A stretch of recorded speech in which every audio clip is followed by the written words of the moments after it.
Good morning दोस्तों। नमस्कार, स्वागत है आप सभी का हमारे खुराना स्टडी यूट्यूब चैनल में। और देखिए, आप देख रहे हैं बच्चे और बचपन का जो प्रश्न पत्र है प्रथम। तो आज 7 जनवरी उसकी एग्ज़ाम है दोस्तों 11 बजे से। तो यहाँ पर विभाग के द्वारा आपको कुछ लीक प्रश्न भी इस प्रश्न पत्र के अंतर्गत शामिल हैं और इस स्वामी दयानंद सरस्वती कॉलेज पाली के अंतर्गत पड़ता, वहाँ से इस पेपर को वायरल किया गया है। तो दोस्तों, आप लोग इसको फेक न्यूज़ समझे या रियल न्यूज़ समझे, देखना है कितना प्रतिशत सच बात निकलती है। तो आप लोग इन प्रश्नों को जल्दी से रट लें। मैं ये तो नहीं कह सकता कि 100% कन्फर्मली ये क्वेश्चन पेपर उन्होंने लीक किया है, लेकिन मेरे पास जिस प्रश्न पत्र की कॉपी मेरे पास आई है, उस कॉपी को मैंने थोड़ा एडिट किया है और आप लोगों के लिए यहाँ पर दे रहा हूँ। तो लोग, बच्चे लोगों, आप सभी इस पेपर को पूरी तरीके से देख के जाएं। 9 बज चुके हैं, आपके 11 बजे से पेपर होगा। ठीक है, चलिए बात करते हैं प्रश्न पत्र की। तो देखिए, नवीनतम गैस पेपर इस पर लिखा हुआ है, 70 नंबर का पेपर है। तो मैं आपको एबे वाले क्वेश्चनों के आंसर भी बताऊंगा। पहला प्रश्न है, प्राथमिक शाला में भाषा शिक्षण नामक कृति किसकी है? तो ध्यान रखना है आपको, गीजूभाई की, गीजूभाई बधेका की है। उसके बाद सेकंड क्वेश्चन है, राष्ट्रीय बाल अधिकार संरक्षण आयोग की स्थापना कब की गई थी? तो दोस्तों याद रखना आपको, 29 दिसंबर 2006 को की गई थी। बच्चे को जो बनना होता है वो 5 वर्ष की अवस्था में तय हो जाता है, इस विचारधारा किस मनोवैज्ञानिक ने व्यक्त की थी? तो दोस्तों, ये विचारधारा धारा जो थी वो फ्राइड ने व्यक्त की थी। उसके बाद में क्वेश्चन नंबर 4 है, स्वस्थ स्पर्धा आधार है।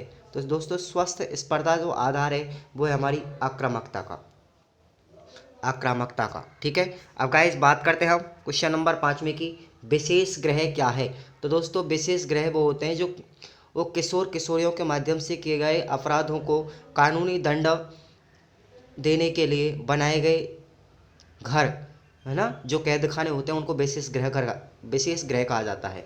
उसके बाद क्वेश्चन नंबर 6वां है, बाल विकास की अवधारणा में क्रमबद्ध पद को समझाइए। ठीक है, उसके बाद 7वां क्वेश्चन है आपका, परिपक्वता से क्या आशय है? ठीक है, यहाँ पर ये 2-2 नंबर के क्वेश्चन है। उसके बाद क्वेश्चन नंबर 8वां, व्यक्तित्व के कितने आयाम हैं, उनके नाम लिखिए। व्यक्तित्व के कितने आयाम हैं, उनके नाम लिखिए। नैदानिक साक्षात्कार की प्रमुख सीमा यानी क्लिनिकल विधि, यहाँ पर नाम बदल करके लिखा गया है उन्होंने, नैदानिक विधि यानी क्लिनिकल विधि। ठीक है, जीन पियाजे की थी दोस्तों, इसके बारे में आपको टिप्पणी लिखनी है। उसके बाद क्वेश्चन नंबर 10वां है, बच्चों के अधिकारों को किस प्रकार अनदेखा किया जा रहा है, स्पष्ट कीजिए। यहाँ पर इसमें क्वेश्चन नंबर दूसरा है अथवा में मैं आपको बता देता हूँ कि जो बाल श्रम है उसके बारे में यहाँ पर टिप्पणी करवाई गई है, बाल श्रम की।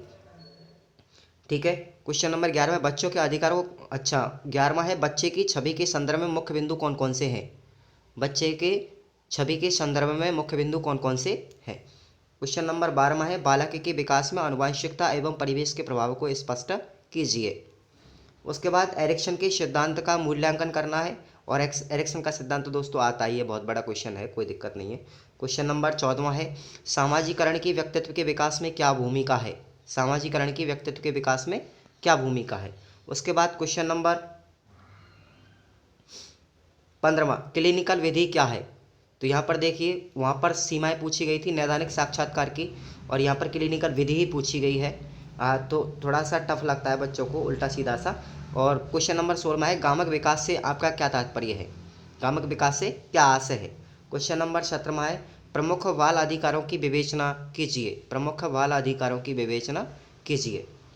क्वेश्चन नंबर 18वां, तो दोस्तों बाल मंदिर और गीजूभाई द्वारा अपनाई गई पद्धतियों का वर्णन कीजिए। बाल मंदिर गीजूभाई द्वारा कौन कौन सी पद्धति अपनाई गई थी? तो ध्यान रखना आपको, जोड़ीदार पद्धति है, प्रश्नोत्तर विधि है, नाट्य पद्धति है, त्रिपद प्रणाली पद्धति है। ठीक है, सुनना कौशल विधि है, और ये बहुत सारी पद्धतियाँ थी उनकी। उसके बाद क्वेश्चन नंबर 19वां है, निःशुल्क व अनिवार्य शिक्षा का अधिकार अधिनियम 2009 के बारे में एक विस्तृत लेख लिखिए। तो दोस्तों ये निबंधात्मक प्रश्न है। क्वेश्चन नंबर 20वां, नैतिक विकास से क्या तात्पर्य है? नैतिक विकास के संदर्भ में कॉलबर्ग के सिद्धांत को स्पष्ट कीजिए।